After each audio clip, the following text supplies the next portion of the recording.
नमस्कार दोस्तों, आप सभी का रोचक कथाएं में स्वागत है। आज मैं लेकर आई हूँ कार्तिक माह के महत्तम तीसरा अध्याय।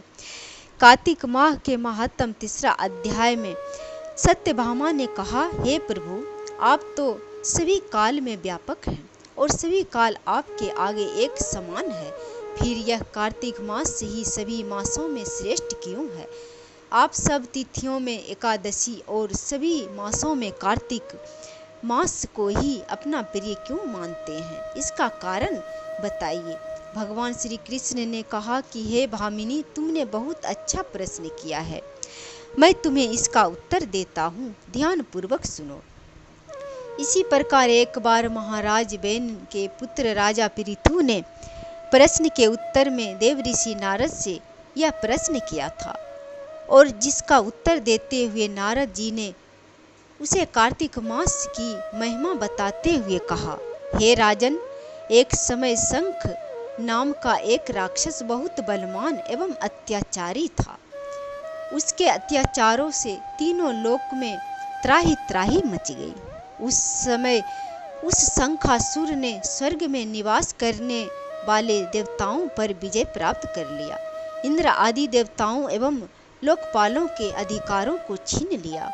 उसे भयभीत होकर समस्त देवता अपने परिवार के सदस्यों के साथ सुमेरु पर्वत की गुफाओं में बहुत दिनों तक छिपे रहे।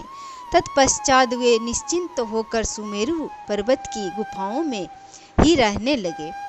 उधर जब शंखासुर को इस बात का पता चला कि देवता आनंद पूर्वक सुमेरु पर्वत की गुफाओं में निवास कर रहे हैं, तो उसने सोचे कि ऐसी कोई दिव्य शक्ति अवश्य है जिसके प्रभाव से अधिकारहीन यह देवता अभी भी बलवान है। सोचते सोचते वह इस निर्णय पर पहुंचा कि वेद मंत्र के बल के कारण ही देवता बलवान हो रहे हैं। यदि इनसे वेद छीन लिए जाए तो वे बलहीन हो जाएंगे। ऐसा विचार कर शंखासुर ब्रह्मा जी के सत्यलोक से शीघ्र ही वेदों को हर लाया।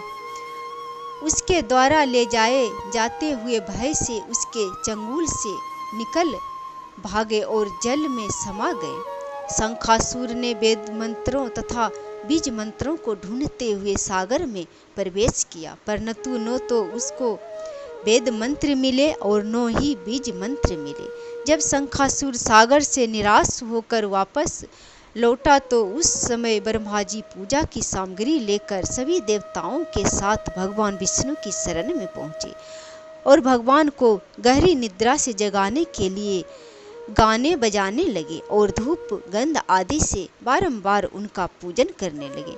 धूप दीप निवेद आदि अर्पित किए जाने पर भगवान की निद्रा टूटी और वह देवताओं सहित ब्रह्मा जी को अपना पूजन करते हुए देखकर बहुत प्रसन्न हुए तथा कहने लगे। तीसरा अध्याय समाप्त हुआ।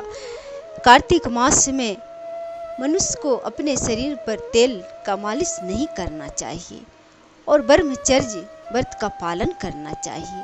कार्तिक मास में मूंग, मसूर, उड़द, चना और मटर, राई ये सब नहीं खाना चाहिए। कार्तिक मास में संयम नियम से भगवान विष्णु के पूजा जप तप करना चाहिए। ऐसा करने से मनुष्य को मोक्ष की प्राप्ति होती है। जय श्री हरि।